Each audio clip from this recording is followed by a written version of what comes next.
Brought to you by Penguin.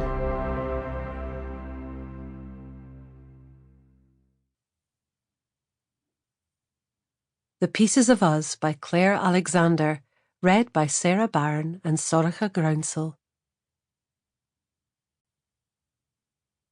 Prologue. Beth. Belfast, March 2011. I'm dreaming. Or maybe I'm not. I see my sisters' faces, their lips moving. Sandra, Rini, Aoife. I try to twist my head to hear them better, but it's too much effort. Someone is touching my hand. I smell the candle Emily and I love to light. It's warm and sweet, like my childhood kitchen. If I keep my head still, I can hear the voices, but they can't belong to my sisters because their lips have stopped moving. Is someone singing? Someone is singing. Who is singing? Not my sisters.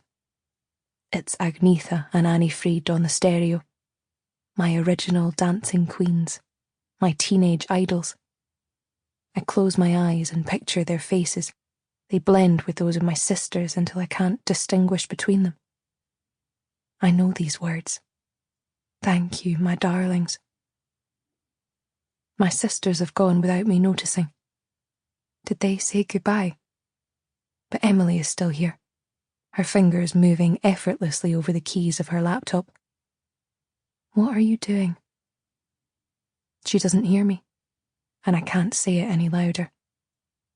I lift my hand, but it doesn't move. My cheeks feel damp. She must have been at it with that bloody face cloth again. Tell my baby I loved her. That I know it's not enough, but I did. That I always loved her. That I always will. Emily looks up, smiles at me, nods her head. She heard me. I close my eyes. 1. Glasgow, January 2014. My mother's house is past its best, just like she is. I didn't notice until today how dirty the windows are.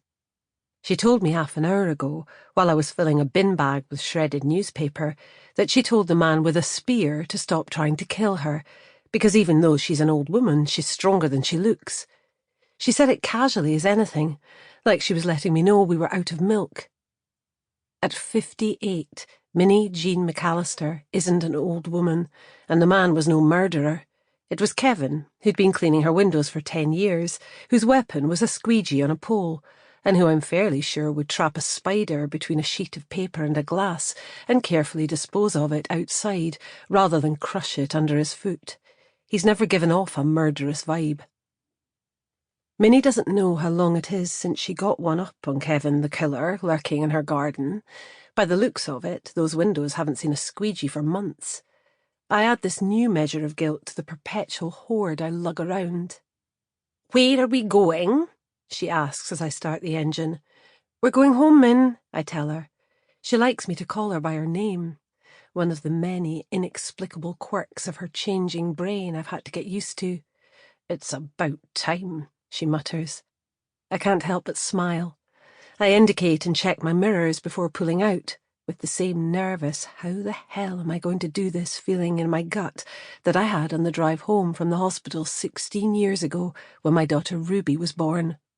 Like my brand new baby was then, my mother is swaddled in a knee-length padded coat with 2 long sleeves and a high collar. Today's precious cargo has a tiny chin and a delicately pointed nose like a little bird. Her cheeks are flushed from the January chill. I turn the heating on, even though we'll probably be home by the time the car warms up. It's rush hour. I've timed this terribly. I say a prayer to the parenting gods that Ruby has fixed herself something to eat, or we'll get home to a grouchy teenager.